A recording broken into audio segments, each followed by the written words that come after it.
సమూయేలు మొదటి గ్రంథము 9వ అధ్యాయము 6వ వాక్యాన్ని మనం చదువుకుందాం. ఈ పట్టణములో దైవజనుడు ఒకడున్నాడు. అతడు బహుగనుడు.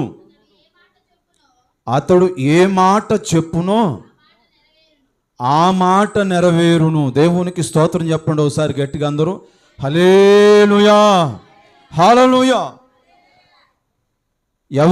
ఎవరితో అంటున్నారు ఈ మాట? ఎవరితో అంటున్నారు? ఇశ్రాయేలు మొదటి రాజు సౌలు రాజు ఉన్నాడు. సౌలు రాజు ఆయన దగ్గర చేసే పనోడు అంటున్నాడు అన్నమాట. ఆ పనోడు అంటున్నాడు, ఒక దైవజనుడు ఉన్నాడు, అతడు బహుగనుడు, అతడు ఏ మాట చెప్తాడో ఆ మాట నెరవేరును. చెప్పండి, ఆ మాట నెరవేరును. మళ్ళీ చెప్పండి, ఆ మాట నెరవేరును. ఈరోజు దైవజనులు చెప్పే మాటలు కొందరు దైవజనులు చెప్పే మాటలు నెరవేరు. ఇప్పుడున్న సేవకులకును కొన్ని సంవత్సరాల అనుభవాలు ఉన్న సేవకులకు చాలా తేడా ఉంది.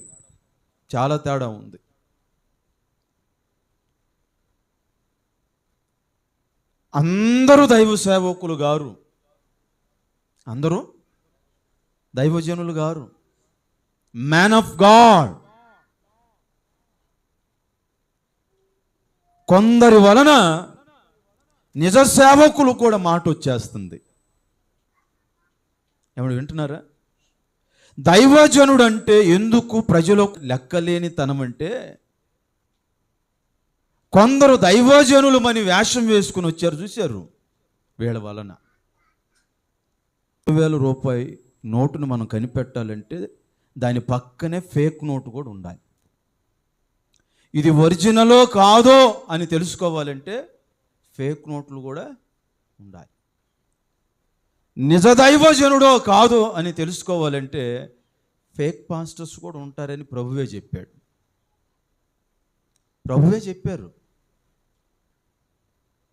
నిజమైన సేవకులకు ఎందుకు అవమానం కలుగుతుందంటే ఈ ఫేక్ పాస్టర్లు ఉండబట్టి. సమస్యను గురించో రోగాన్ని గురించో సమాధానం లేకపోయినా సమాధానం అని చెప్తారని రాశాడు ఇర్మియా గ్రంథంలోను యెహెజ్కేలు గ్రంథంలోను. కొందరు కాపర్లంట సమాధానం లేకపోయినా సమాధానం అని చెప్తారంట. ఫేక్ పాస్టర్లు. ఏమంటే మన పాపాన్ని గురించి చెప్పరు వీళ్ళు. నాతాను కానీ దావీదుకు చెప్పినట్టు చెప్పరు వీళ్ళు. నువ్వేం పాపం చేసి వచ్చి కూర్చున్నావో ఆ పాపాన్ని ఎత్తి చెప్పరు వీళ్ళు. నీ భౌతిక సంబంధమైన ఇచ్చల కోసం ఏవేవో చెప్తుంటారనమాట. సోదెగాండ్రు చెప్పినట్లు నీకు అది జరగబోతుంది, ఇది జరగబోతుంది అని. ఆ జరిగేదేదో ఖచ్చితంగా చెప్పరు అండి. ఇటు చూడండి, దైవజనుడంటే బైబిల్ చెప్తుంది ఆయన ఏదైతే చెప్తాడో అది ఖచ్చితంగా నెరవేరే వరకు ఆ దైవజనుడంట పోరాటం చేస్తుంటాడు, ప్రార్థన చేస్తుంటాడు. ఇక్కడ సమస్య ఏమిటంటే ఇశ్రాయేలు రాజు ఓ చిన్న విషయంగా తీసుకోలేదు. గాడిదలు పోయినాయి అంట. సౌలు దగ్గర ఏం పోయినాయి? గట్టిగా చెప్పండి. గాడిదలు పోతే గ్రామాలు వెతికించాడు, పట్టణాలు వెతికించాడు, దేశాలు కూడా వెతికించాడంట. ఏం వెతికించాడండి? దేశాలు కూడా వెతికించాడు. మీరు పరిశుద్ధ గ్రంథంలో చూడవచ్చు ఆ మాటని. దైవ జనాంగమా 5వ వచనం చదవండి. 9వ అధ్యాయం 5వ వచనం. అయితే వారు నూపు దేశమునకు వచ్చినప్పుడు మనం తిరిగి వెళుదము రమ్ము. గార్ధబముల కొరకు చింతింపక నా తండ్రి మన కొరకు విచారపడునేమో అని సౌలు తన యొద్ద ఉన్న, చూసారా, అని పనోడితో చెప్తే పనోడు సలహా ఇస్తున్నాడు. ఎందుకు అంత సీరియస్గా తీసుకున్నాడు? వేరే గాడిదని తెచ్చుకోవచ్చుగా.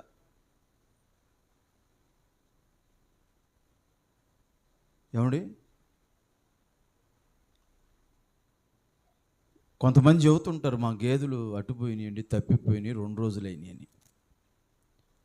ఫస్ట్లో నాకు చెప్పారు ఇక్కడ, చెబితే నేను అన్నాను, ఎవరినో ముస్లిం తెచ్చారు, వాళ్ళ గేదెని బాగొట్టుకున్న బాధలో వాళ్ళు ఉంటే అప్పుడు మీరందరూ పిల్లలు. నేనేమన్నా తెలుసా, గేదెలు పోయేంతగా తినిపోను కోట ఎందుకు ఆ గట్లేమిటి అని అన్నా నేను. ఈయనేం పాస్టర్ అనుకుంటే వెళ్ళిపోయారు వాళ్ళు. జాగ్రత్తగా వినండి, వాక్యం చెప్తా ఉంది. దైవజనుడి దగ్గరికి తీసుకొస్తే దైవజనుడు నాకులా మాట్లాడలా. నాకు అప్పుడు అనుభవమే లేదు. దేవుని యొక్క ఆత్మ నింపుదల లేదు అప్పుడు. దైవజనుడి దగ్గరికి తీసుకొస్తే దైవజనుడు కనిపెట్టి ప్రార్థన చేసి ఎక్కడున్నాయో చెప్పాడంట. చప్పలు కొట్టి కనపరచండి, గట్టిగా గట్టిగా చప్పలు కొట్టి కనపరచాలి. హల్లెలూయా. దైవజనుడు చెప్పిన దగ్గర ఉన్నాయంటే చెప్పింది నెరవేరింది. ఈరోజు అంశం పేరు దైవజనుడు అంటే. బాబు ఏంటి తేలిక అనుకున్నావా? దైవజనుడు నీ కార్యక్రమాల కోసం అనుకున్నావా ఏంటి? నీ పెళ్ళిళ్ళు నీ చావులు చేయటం వరకే అనుకున్నావా దైవజనుడు? నీ గృహప్రవేశాల వరకే అనుకున్నావా దైవజనుడు అంటే? నీ అవసరాల కోసం దైవజనుడిని వాడుకుంటున్నావా? మన దైవజనుడే కదా అని లెక్క పత్రం లేకుండా ఉంటున్నారు. మీకు ఇంకో మాట చెప్పనా బాబు, ఇటు చూడండి, ఎవరో పాటలు వస్తే, ఎవరో మెసేజ్లు వస్తే మీ మనసుకు నచ్చితే కామెంట్ పెడతావు వాళ్ళకి. మన సొంత దైవజనుడు రచనలు, మన సొంత దైవజనుడు వాక్యాలకు ఎప్పుడన్నా కామెంట్ ఉండవు. ఇతరులను మనం ఎంకరేజ్ చేయటంలో ఉన్నాం కానీ మన సంఘ బిడ్డల్ని, మన సంఘ సేవకుని ఎంకరేజ్ చేయం. ఇలాంటి విశ్వాసులు ఉన్నారు నేటి దినాల్లో. అన్న ఈ మాట నాకు తగిలింది, నేను సరి చేసుకున్నా, ఈ పాట నాయన సరిచేసింది.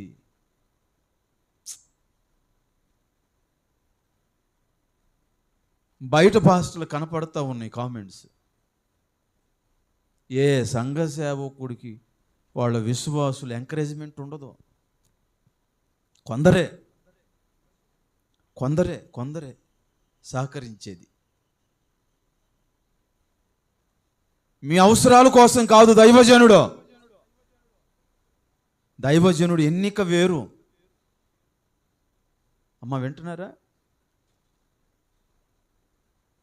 దైవజనుడు అంటే ఎందుకు లెక్కలేదంటే దైవజనుడు అవసరాల కోసం ఉపయోగించుకుంటున్నారు కాబట్టి లెక్కలేదు ఆయన అంటే మీకు. కొంతమంది దైవజనుల ప్రవర్తన వలన వాళ్ళలో స్వస్థతలు లేకపోయినా స్వస్థతల పేరట రిలీజ్ చేసి నెట్టి పడేసి అవమానకరమైనటువంటి ప్రవచనాలు చేసి దైవజనుల్ని ఏమండి ఈరోజు రోడ్డెక్కిస్తున్నారు. మంచి దైవజనులను కూడా దుర్బోధల వలన, డిబేట్ల వలన. ఎవరికి ఉపయోగమయ్యా నీ డిబేట్లో?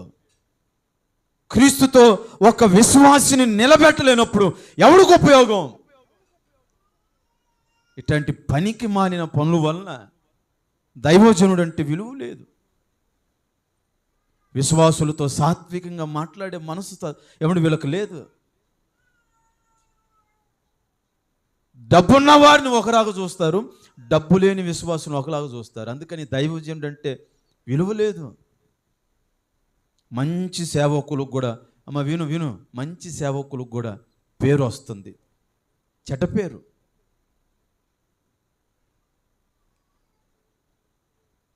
చెప్పింది నెరవేరాలి. చెప్పింది దైవజనుడు చెప్పాడు లేదా? పలానా చోట బాబు ఇటును, పలానా చోట నీ గాడిదలు ఉన్నాయి అని చెప్పాడా లేదా? వీళ్ళు దేశాలు ఎతికినా కూడా కనపడలా. దైవజనుడు మాట అట్లా ఉంటుంది. చెప్పింది నెరవేరాలి.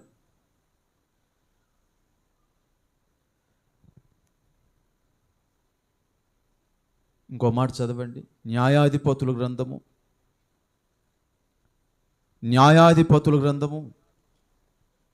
13వ అధ్యాయము 8వ వాక్యం చదవండి. 13:8.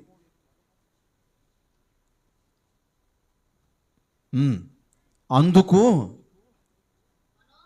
మనోహ, నా ప్రభువా, నీవు పంపిన దైవజనుడు మరలా మా యొద్దకు వచ్చి పుట్టబోవు ఆ బిడ్డకు మేము ఏమి చేయవలెననో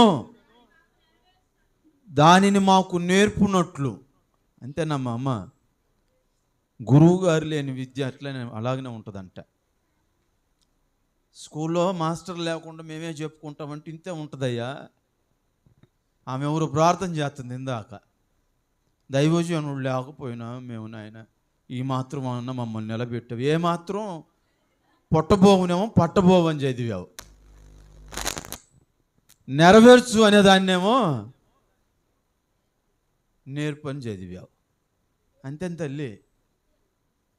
మీకు మీరే పాలు పొంగించుకోవటం, మీకు మీరే గృహప్రవేశాలు చేస్తే అంతేనమ్మా.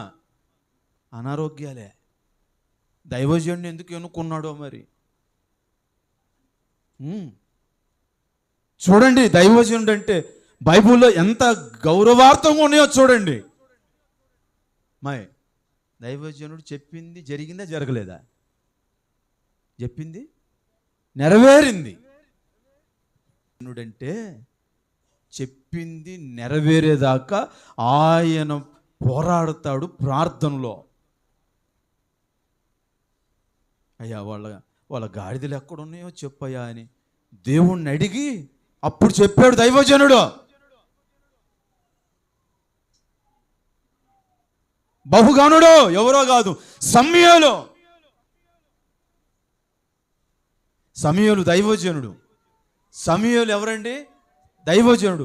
సమూయేలు న్యాయాధిపతి, దీర్ఘదర్శి. చిన్నప్పుడే తల్లి ఏమంటే వదిలిపెట్టి వెళ్ళిందండి. ఇప్పుడేమో కొంతమంది తల్లులు వాళ్ళ పాపానికి బిడ్డను అనాథన చేసి వెళ్ళిపోతుంటే వదిలిపెట్టి, అన్న మాట ఇచ్చినట్లుగా ఆ బిడ్డని దేవుని సన్నిధిలో పెంచిందండి. చప్పలు కొట్టి కనపరచండి గట్టిగా. దేవుని సన్నిధిలో పెంచిందే. చిన్నతనం నుంచి దేవుని సన్నిధిలో ఎదిగాడు, దర్శనం కలిగి ఉన్నాడు. చెప్పింది నెరవేరింది. చెప్పింది నెరవేరింది. ఇప్పుడు పాస్టర్ గారు చెప్పే నెరవేరు. ఎందుకు పాస్టర్ గారిని? కొందరు పాస్టర్ గారిని నమ్ముతావు. సంఘం, సేవ, ఏమండి దేవుని వాక్యం, ప్రార్థన, ఉపవాసాలు కలిగిన, కమిట్మెంట్ కలిగిన నిక్కచ్చితమైన సేవకులు ఉన్నారు. వాళ్ళని వెంబడించండి. మాయలను, మంత్రాలను మీరు నమ్మొద్దు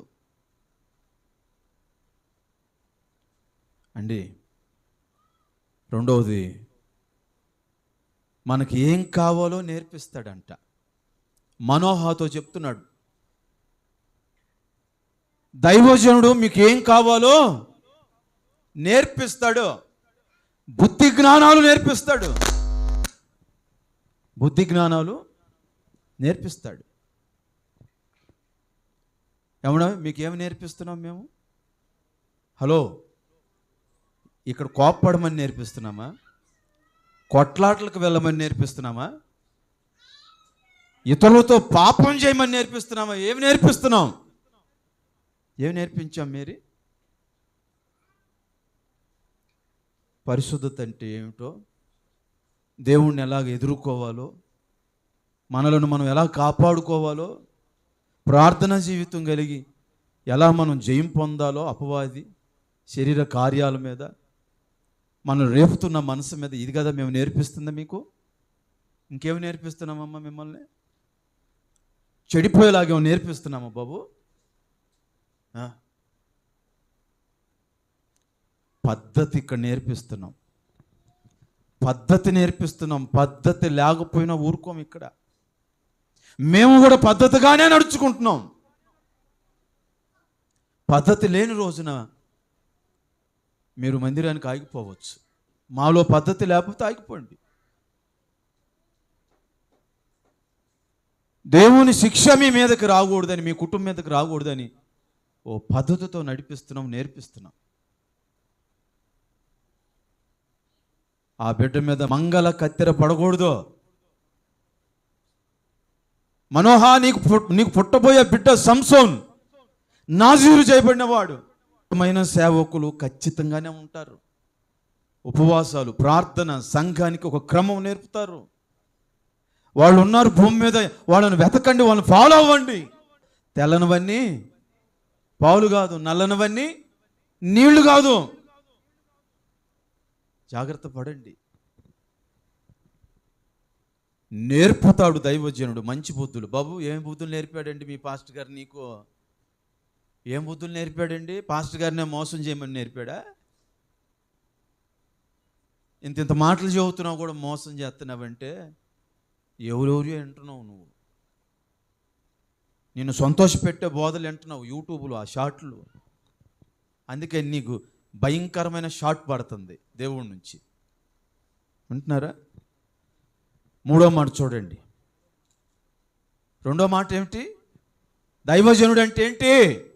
మంచి బుద్ధులు నేర్పుతాడు. అక్కడే ఉన్నాయి మీరు. నేర్పుతాడు.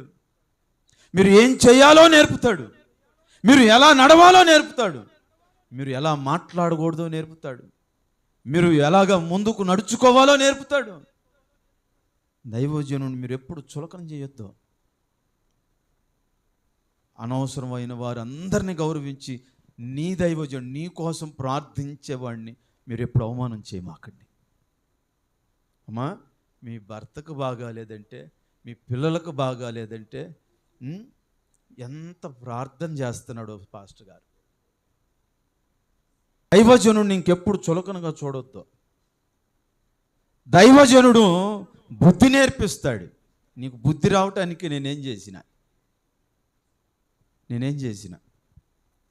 రాజుల మొదటి గ్రంథం 3వ విషయాన్ని చూడండి. రాజుల మొదటి గ్రంథం ఎన్ని విషయాలు చెప్పానండి? దైవజనుడు అంటే ఏం చెప్పాను ఒకసారి చెప్పండి. దైవజనుడు అంటే చెప్పింది నెరవేరే వరకు వదిలిపెట్టడు. అది జరిగిద్ది కూడా. రెండోది, దైవజనుడు అంటే బుద్ధి నేర్పేవాడు. ట్రైనింగ్ ఇస్తాడు, నీకు మంచి కౌన్సిలింగ్ ఇస్తాడు.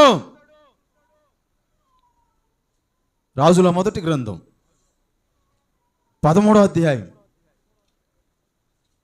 రాజుల మొదటి గ్రంథం 13వ అధ్యాయం మొదటి వచనం చదవండి. మొదటి వచనం.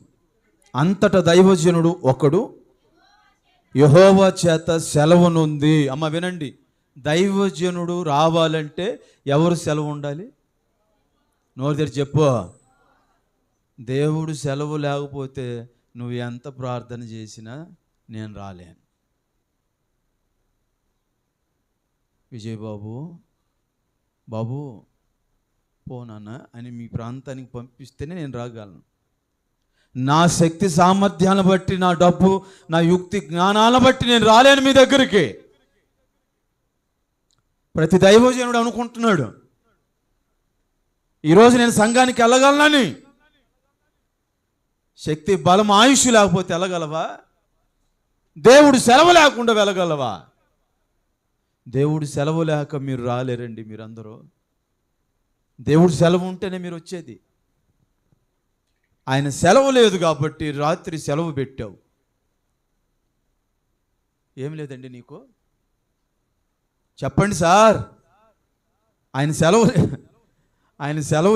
ఆయన నీకు సెలవు ఇవ్వలేదు కాబట్టి సెలవు పెట్టావు. అదే ఆయన సెలవు ఇచ్చాడు అనుకో, అంటే సెలవు అంటే ఆజ్ఞ.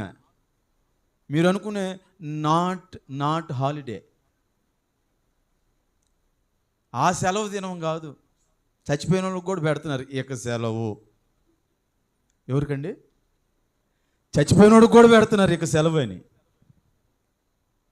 సెలవులు పెట్టే దేవుడు అంటే చచ్చిపోయినోడే.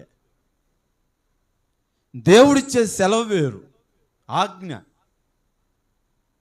ఏంటంటే చదువు అది, దైవజనుడు ఒక్కడు యెహోవా చేత సెలవును ఉంది, యోధా దేశం నుండి బేతేలునకు వచ్చెను, ధూపం వేయుటకు యెరోబాము ఆ బలిపీఠం వద్ద నిలిచి ఉండగా. ఇటు చూడండి, రాజు ఎవడైనా సరే రాజు పని చేసుకోక, ఏ పని, రాజు పని చేసుకోక బలిపీఠం మీద ధూపం వేద్దాం అనుకున్నాడంట. సంఘ పెద్దలాగానే ఉండాలి. సంఘ పెద్ద పాస్టర్ పని చేస్తున్నాడు. ఇప్పుడు నీ చేతిలో పాస్టర్ ఉన్నాడా? నువ్వు ఒకటి చేతి కింద ఉంటానికి కాదు నేను నిన్ను ఎన్నుకుంది. దేవుని చేతిలో మకుటము లేని మహారాజుకు ఉండటానికి ఎన్నుకున్నాడు. స్తోత్రం చెప్పండి.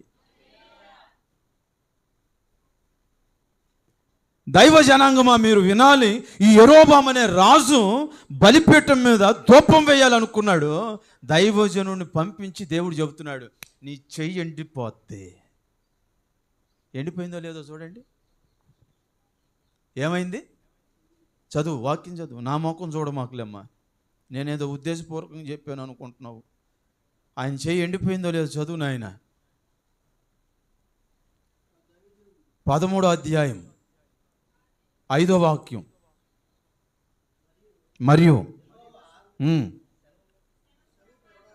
మరియు యెహోవా సెలవు ప్రకారం దైవజనుడిచ్చిన సూచన చొప్పున, అదిగో దైవజనుడు చెప్పిన ఆ సూచన చొప్పున బలిపీఠం బద్దలు కాగా ఆ బుగ్గి దాని మీద నుండి ఒలికిపోయెను. అప్పుడు రాజు, నా చేయి మునుపుట్టి వలె బాగుపడునట్లు నీ దేవుడైన యెహోవా సముఖమందు నా కొరకు వేడుకొనమని దైవజనుడిని. ఏమైంది?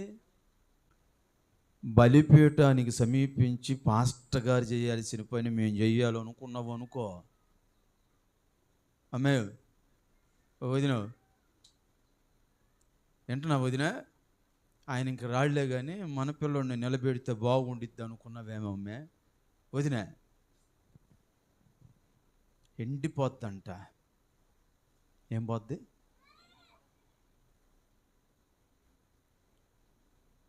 దైవజనుడంటే దేవుని సెలవుతోనే పనిచేసేవాడు. మీరు చెబితే చేయడు. మూడో పాయింట్ ఏంటి? దేవుని సెలవుతో వచ్చాం మేము. ఇక దేవుడు పంపిస్తే ఆయన ఇచ్చిందాక మేము సెలవు పెట్టాం. మీరు ఎన్నుకున్నారనుకో, మధ్యలో సెలవులు వస్తుంటాయి. మీరు ఎన్నుకొని మీరు చెప్పినట్టు చేస్తే. దేవుడు ఎన్నుకున్నాడు అనుకో, ఇక ఆయన మాకు, బాబు ఇంక నీతో పని అయిపోయింది నాయన, ఇక సెలవు అని చెప్పు జనానికి అంటాడు. మూడవది, ఆయన సెలవు వల్లనే దైవజనుడు పనిచేస్తాడు. నన్ను ఎవరండి పనికి పంపించింది? ఎవరు? దేవుడే. ఆ కింద చదివారు, ఈ చెయ్యి మళ్ళీ మునుపుట్లాగా బాగుపడేలాగా 5వ వచనంలో, నా కొరకు నీ దేవుణ్ణి బతిమాలుకో, వేడుకంటే ప్రార్థన. వాడికి అర్థమైంది రాజుకే, నా దగ్గర ఉన్నటువంటి ధన సంపదలు, భోగభాగ్యాలు, వజ్ర వైడూర్యాలు నన్ను బాగు చేయలేవు. దైవజనుడు ప్రార్థనే నన్ను, అయ్యా నా కోసం వేడుకో అన్నా. ఇది చూడండి, బతిమాలుకో అన్నా, ప్రార్థన చేయమన్నా 3 ఒకటే. బతిమాలి ప్రార్థన చేయయ్యా, ఎండిపోయిన ఈ చెయ్యి మళ్ళీ జీవం పోసుకుంటుంది. ఎండిపోయింది చెయ్యి.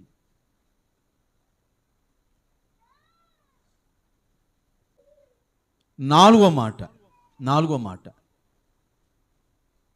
రాజుల మొదటి గ్రంథము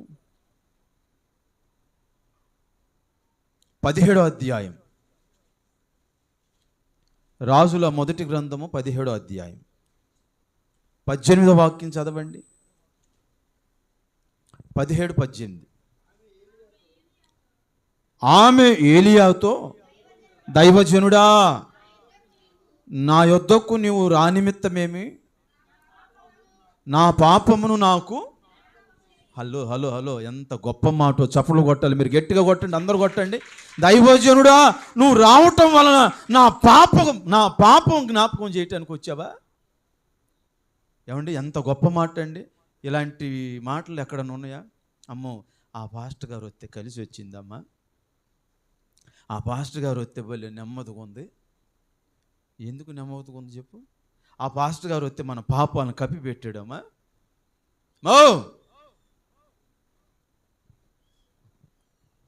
నన్ను అడగమాకండి, ఎందుకు పాస్టర్ గారు ఇట్లా జరిగింది అన్నావు అనుకో, నీ దుర్మార్గ పని అంట. నాలాంటి వాడితో చెప్పావనుకో, మాకెందుకు బాగాలేదండి, మా పిల్లలకి ఎందుకు బాగాలేదండి అంటే నేను కరెక్ట్గా చెబుతాను. నేను చెబుతాను నీ దుర్మార్గ పని. మాయలు మంత్రాలు చేసేవాడిని కాదుగా. దైవజనుడు ఆయన ఎదురు పడితేనే పాపం బయటికి రావాలి. దైవజనుడు కోసం మీరు ఎట్లా చూస్తున్నారు తెలుసా? కార్యం జరిగిద్దనో, స్వస్థత జరిగిద్దనో, కుటుంబం బాగుపడతాయి. No doubt at all, second thought లేదు అసలు. ఏమండి, మీరు మళ్ళీ చెప్తున్నాను, కార్యాలు ఎప్పుడు జరుగుతాయి అంటే నీ పాపాన్ని ఒప్పుకున్నప్పుడు. పాపం గుర్తురాదా నీకు? నీ రహస్య జీవితం, నీ సీక్రెట్ లైఫ్ గుర్తురాదా? నువ్వేం చేస్తున్నావో?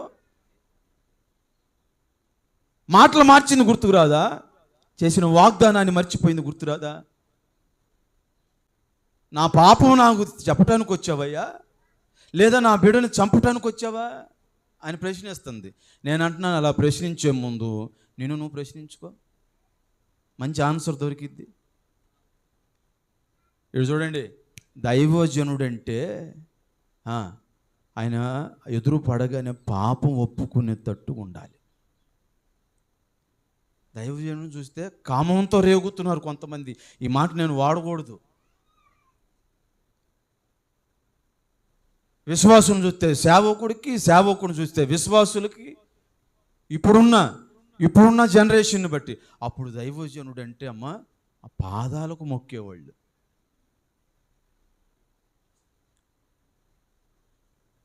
రూపాలు కోల్పోట్లా. దైవజనుడైన పౌలు గారు ఆయనంట సేవకు ముందు బాగున్నాడు. సౌలుగా ఉన్నప్పుడు ఆయన వాహనం గుర్రం, కత్తి ఉండేది. యేసయ్యను నమ్మిన తర్వాత గుర్రం లేదు, కాలినడక. రాజవస్త్రాలు లేవు, 2 బేద అంగీలు ఉన్నాయంట. ఆకలికి అలమటించిపోయాడు, శరీరం కృషించిపోయింది. ఇదిగో కంటి జబ్బు ఉందంట ఆయనకి. ఏం జబ్బు? నోరు తెరిచి చెప్పండి. కంటి జబ్బు. కళ్ళల్లో నుంచి పొసులు గారుతూ ఉండేయంట. ఎవరికి? పౌలు గారికి, అపోస్తుడైన పౌలు గారికి. సంఘం ఆయన అసహించుకోలేదంట. దేవుని దూతలాగా, క్రీస్తులాగా చూశాడని గలతీ పత్రికలో రాశాడు. ఈ రోజుల్లో పాస్టర్ గారు చూడండి, స్టైల్ ఎక్కువ, మేకప్లు ఎక్కువ, నలగొట్టుకోరు ఉపవాసాలతో. గ్లామరస్గా ఉండాలి వాళ్ళు. కొందరు, నేను అందరిని అనట్లేదండి, నిజమైన సేవకులు మీ కళ్ళెదుట్టే శరీరాన్ని నలగొట్టుకొని పూటకు నోచుకోక సంఘంలో కానుకలు రాక చేసే గొప్ప దైవజనులు ఉన్నారు. చప్పలు కొట్టి కనపరచండి. వారిని బట్టి దేవునికి మహిమ కలుగుతుంది. సాఫ్ట్వేర్ కంపెనీలు ఉద్యోగాలు చేసుకుంటూ వడ్డీలకి ఇస్తున్న సేవకుల కంటే పూటకు నోచుకొని సేవకులు ఉన్నారండి. వాళ్ళు వడ్డీలకి ఇస్తున్నారు సేవ పేరుతో, విశ్వాసుల దగ్గర తీసుకొని. వ్యాపారాలు, బిజినెస్లు ఉన్నాయి, కంపెనీలు ఉన్నాయి. వాడు ఏమైనా మాట్లాడతాడు నోటుకు వచ్చినట్టు. ఖచ్చితమైన సేవకుల్ని మేము కానుక తీసుకోం, మేము ఏమంటే అర్పణ తీసుకోం, దశంభాగం తీసుకొని మాట్లాడుతుంటారు వాళ్ళు. ఎందుకంటే వాళ్ళ కంపెనీలు ఉన్నాయి, ఇంట్రెస్ట్కి వస్తుంటాయి వాళ్ళకి. ఖచ్చితమైన సేవకుని మీరు మర్చిపోమాకండి. ఏమండి, 4వ విషయం ఏం చెప్పాను? దైవజనుడంటే ఎదురు పడ్డాడు అనుకో, మనలో ఉన్న పాపాన్ని మనమే ఒప్పుకున్నట్టుగా ఉండాలి. పాపం బయటపడాలి. సేవకుని చూస్తే పాపం చేద్దాం అనుకోకూడదు. జాగ్రత్తగా ఉండాలి. దైవజనుడు అంటే ఏమనుకున్నావు?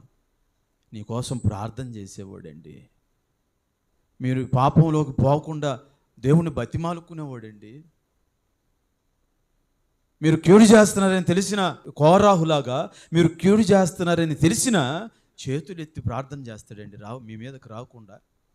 కోరాహు కుమారుడు బతికారండి.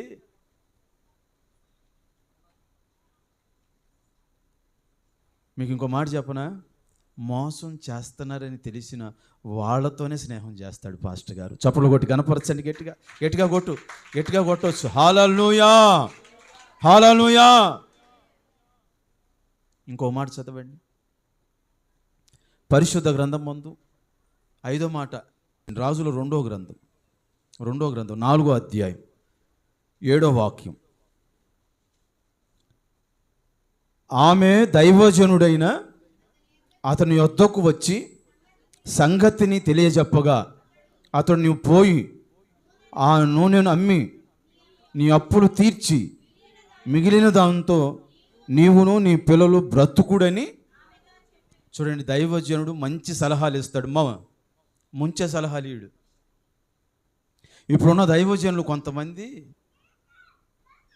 ఒక పాస్టర్ గారి దగ్గరికి వెళ్తున్నావు, ఆల్రెడీ వచ్చి ఎందుకు మీ పాస్టర్ గారి దగ్గరికి వెళ్ళటం, మా దగ్గరికి రాకపోయారా అని అడుగుతుంటారు. వాళ్ళ పాస్టర్ మీద చాడీలు చెబుతుంటారు. కొంతమంది పాస్టర్లు వస్తుంటారు కదా, ఇంటికి ఒక పాస్టర్ తెలుసుగా. ఏందమ్మా ఆయన మరి తగ్గించుకోవచ్చుగా, మరి ఆయనకు అన్నం పెట్టకుండా నీళ్ళు ఇవ్వకుండా కానికి ఇవ్వకుండా మార్చు, మరి ఆయన కూడా ఆ మాట అంటాడు లేదు చూద్దాం. మీరు అన్నం పెట్టలేదనో కానుకి లేదనో మేము మార్చుకోలా, సంఘ క్రమాలను పాడు చేస్తున్నారని బాధ కలుగుతుంది నాకు.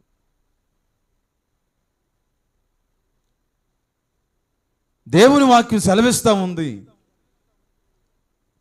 దైవజనుడంట మంచి సలహాలు ఇస్తున్నాడు. అమ్మా నూనె అమ్ముకొని అప్పులు తీర్చుకోమని చెప్పాడు. ఇది చూడండి, చర్చికి వచ్చి దేవుడి మీద పడమని చెప్పట్లా, పని చేయకుండా. అప్పులు తీరాలంటే ప్రార్థన చేయమని చెప్పే పాస్టర్లు ఉన్నారు. ఆయన మాట నమ్ము, పని చేయకుండా ఏం చేయకుండా ఇంట్లో కూర్చో, అప్పులు తీరుతాయా? నీ వంతు నువ్వు కృషి చేయొద్దా? అప్పులు ఎందుకు చేసావు? మందిరం కడతం కోసం చేసావా? నీ పిల్లల కోసం నీ కోసం చేసుకున్నావు. అందులో ఏమన్నా దేవుడికి పెట్టావా ఆయన తీర్చడానికి? ఈ సోమరిపోతు సేవకుడు దొరికి కొంతమంది దేవుడు మందిరంలోకి వచ్చి ప్రార్థన చేయమ్మ పోతే అని చెబుతున్నారు. నాలాంటి అడిగితే ఏం చెబుతాడో తెలుసా? కష్టపడి పని చేసుకో. ఏం చేసుకో? సోమరిపోతు కష్టపడి పని చేసుకుంటే అప్పులు పోతాయి. మంచి సలహాలు ఇస్తారంట దైవజనులు. స్తోత్రం చెప్పండి ఒకసారి. దైవజనుడైన ఎలీషా ఆ సారెపొత్తు విధవరాలకు మంచి సలహా ఇస్తున్నాడు.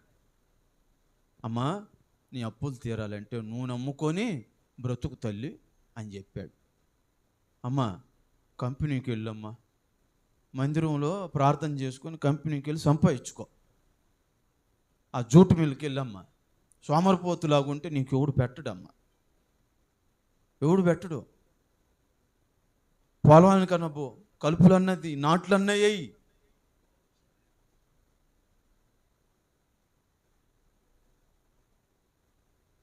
లేకపోతే ఓడవటానికన్నా పో, స్వీపర్ మున్సిపాలిటీకి పో, ఆ బ్లీచింగ్ జల్లు, కాలువలోది చెత్తది. కష్టపడి ఏ పని చేసినా విలువ ఉంటుంది. కానీ సోమరిపోతులో కూర్చొని తిని అప్పులు చేసుకొని దేవుడి మీద పడి పాస్టర్ గారి మీద పడితే పాస్టర్ గారు ఏం చేస్తాడు బాబు? దైవజనుడు 5వదిగా ఏమిస్తాడంట? మంచి సలహాలు, గుడ్ సజెషన్స్. మంచి సలహాలు ఇస్తాడు. సంఘాలు మానుకోమని చెప్పడం, వేరే పాస్టర్ గారి దగ్గరికి వెళ్ళమని చెప్పడం. మీ పాస్టర్ గారు ఇట్టంటాడు కదా, ఆయన అంతగా వ్యతిరేకంగా చేస్తున్నాడు కాబట్టి మీరు వేరే సంఘానికి వెళ్ళమని నేర్పించేవాళ్ళు ఉంటారు. ఎవరు మాట వింటున్నావు నువ్వు?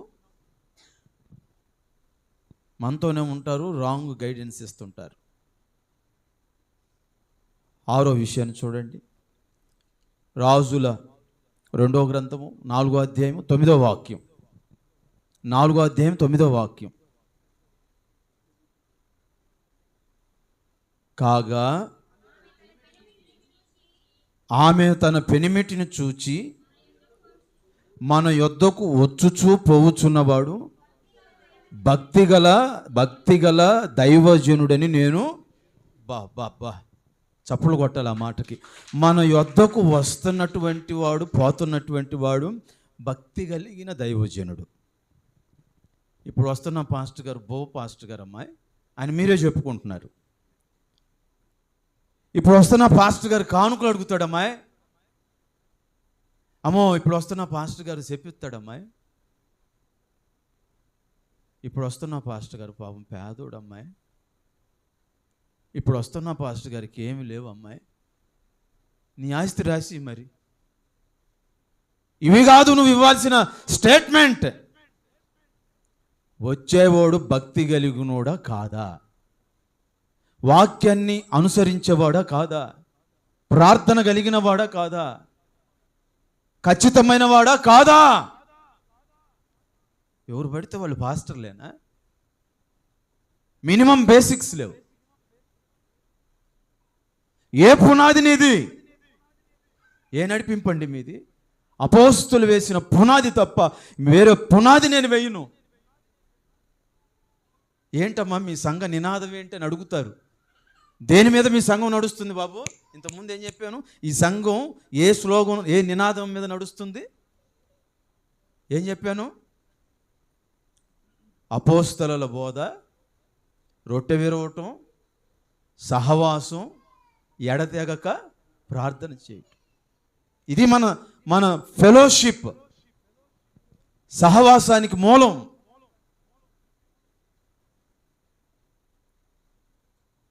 అర్థమవుతుందా? ఏంటంటే 6వ విషయం ఏంటి? భక్తి కలిగిన దైవజనుడా కాదో వాళ్ళతో మీరు స్నేహం చేయండి. కోపడేవాళ్ళు ఏ దుర్గుణం ఉండదండి.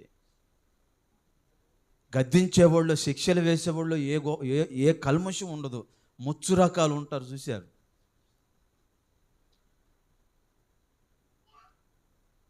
ఎలాగైనా పాపం చేసి నెరవేర్చుకునేవాడు ఉంటాడు, వాళ్ళు వేరు.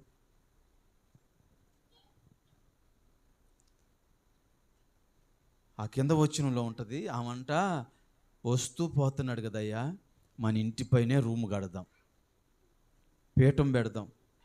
పీట మన ఇంటిపైనే దీపవృక్షం, మంచం, ఆరాధనకు ఏర్పాటు చేసిందండి. పనికి మాలిన కొందరు పాస్టర్లకి స్థలాలు ఇస్తున్నారు. ఏమంటే ఆరాధనలకు ఇచ్చి పాడైపోతున్నారు కొంతమంది. యథార్థమైన వాళ్ళకి ఇవ్వరు, యథార్థమైన వారి దగ్గరికి రారు. ఏ నష్టం చేయని పాస్టర్ల దగ్గరికి రారండి. చుట్టాలని చెప్పి అప్పటికప్పుడు వచ్చినోడు ముందున్న పాస్టర్ పోతాడు. ఇంటి పేరోడు వచ్చాడు, అతను పాస్టర్ అనగానే అతనికి స్థలం ఇస్తాం, ఇల్లు కట్టిస్తాం, మందిరం కట్టిస్తాం. ముందున్న ఏం కావాలో.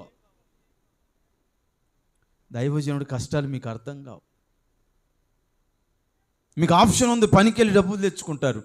దైవజనుడికి ఆ రోజు లేకపోతే దేవుడితో పెనవేసుకొని దేవుడు పంపించేంతవరకు పూటకు నోచుకొని వాళ్ళు కూడా ఉన్నారు. లాస్ట్ బట్ నాట్ లీస్ట్ ఆఖరి మాట చూడండి. తిమోతికు రాసినటువంటి మొదటి పత్రిక, అందరూ చూడండి 6వ అధ్యాయం. తిమోతికు రాసినటువంటి మొదటి పత్రిక 6వ అధ్యాయం. తొందరగా 11వ వచనం, తొందరగా. దైవజనుడా, నీవైతే వీటిని విసర్జించి నీతిని, భక్తిని, విశ్వాసమును, ప్రేమను, ఓర్పును, సాత్వికమును సంపాదించుకొనుటకు. దైవజనుడు అంటే ఎట్లా ఉండాలి? భయభక్తులు కలిగి ఉండాలి. దైవజనుడు చెప్పింది నెరవేరాలి. బుద్ధి జ్ఞానాలు నేర్పాలి. దైవజనుడు మంచి సలహాలు ఇవ్వాలి. దైవజనుడు పాడు చేయకూడదు. దైవజనుడంట విశ్వాసం కలిగి, భక్తి కలిగి, ప్రేమ కలిగి, ఓర్పు కలిగి. వింటున్నారా? ఏం కలిగి? నేను ఇంకా ఓర్పు బట్టబట్టే రాగలుగుతున్నా. దైవజనుడంట పైన రాశాడు. ఏం రాశాడు? ఈ వేటిని విసర్జించాలి. 10వ వచనం. ఎందుకనగా ధనాపేక్ష. అదిగో అమ్మో, నాకు డబ్బు పిచ్చి లేదమ్మా, డబ్బుతో పని ఉంది. దైవజనుడంటే ధనపిచ్చి కలిగినోడు కాడు. అమ్మ వినండి, ధనపిచ్చి కలిగినోడు కాదు.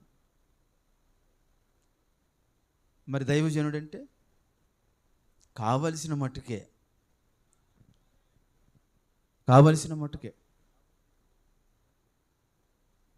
పరిచర్యకి ఎంత కావాలో అంత. వింటున్నారు బాబు? హోసన్న వాళ్ళు పాట రాశారుగా, ఐశ్వర్యము నమ్మి వెండి బంగారము ఆశించిన ఆకాను ఏమాయెను, అగ్నికి ఆహుతి ఆయెను. నా యేసయ్యను నమ్మిన ఎడలా మహిమైశ్వర్యము నీకు నిశ్చయమే. నమ్మి ధనమును, దేనండి? మనుషుల్ని ధనము నమ్మి పాడవుతుంది మనమే. దైవజనుడు అంటే ధనపిచ్చి కలిగిన వాళ్ళు ఉన్నారు, ధనాన్ని ఎదురు పెట్టుకొని చేసేవాళ్ళు ఉన్నారు. నేను సంతోషపడుతున్నా. ఎదురు పెట్టుకొని చేసేవాళ్ళు ఉన్నారండి. తిమోతికు రాసినటువంటి 2వ పత్రిక 3వ అధ్యాయం 16వ వాక్యం చదువు. ఆఖరి మాట ఇది, 16. దైవజనుడు సన్నాయి కాదా, సన్నాయి వాయించాల, సన్నద్ధుడై, దైవజనుడు సన్నద్ధుడై ప్రతి సత్కార్యమునకు పూర్ణముగా సిద్ధపడి ఉండునట్లు దైవావేశము వలన కలిగిన ప్రతి లేఖనమును ఉపదేశించుటకును, ఖండించుటకును, తప్పుదిద్దుటకును, నీతి యందు శిక్ష చేయుటకును ప్రయోజనకరమైనది. దైవజనుడు అంటే ఉపదేశించాలి, ఖండించాలి, బుద్ధి చెప్పాలి. అమ్మా, ఇలాంటి దైవజనుడు లేడు, ఏం కాదు లెక్క, పాపం చేస్తే ప్రభు క్షమిస్తాడులే, ఉపవాసం ఉండి ఒప్పుకోవమ్మా, నీకు నీ కుటుంబానికి క్షేమం చెప్పరు, కానుక పోద్దిగా, ఖండిస్తే కానుక పోద్ది. రాజీ లేకుండా చెప్పటమే. మనం కూడా అలాగనే బ్రతకాలి. పార్ట్ 2 ఉంది. దైవజనుడు అంటే పార్ట్ 2లో ఏముంటుందంటే, దైవజనుడు ఘటాన్ని కాపాడుకోవాలంటే, శరీరాన్ని, మనసును, తలంపులు. అలా లేరు కొందరు. శరీరాన్ని కాపాడుకోవాలి ఓర్పుతో, ప్రేమతో, సహనంతో. దైవజనుడు అంటే పరిశుద్ధత కలిగి ఉండాలి. దైవజనుడు అంటే సంఘాన్ని దేవుని రాజ్యం కొరకు సిద్ధపరచాలి. దైవజనుడు అంటే దేవుని పోలిక రావాలి. దైవజనుడు అంటే దేవునిలా ఉండాలి. ఇంకా 2వ పార్ట్లో చాలా అద్భుతమైన విషయాలు ఉన్నాయి. అందరికి వందనాలు. ఎప్పుడైనా దైవజనుడు విలువ తెలుసుకోండి.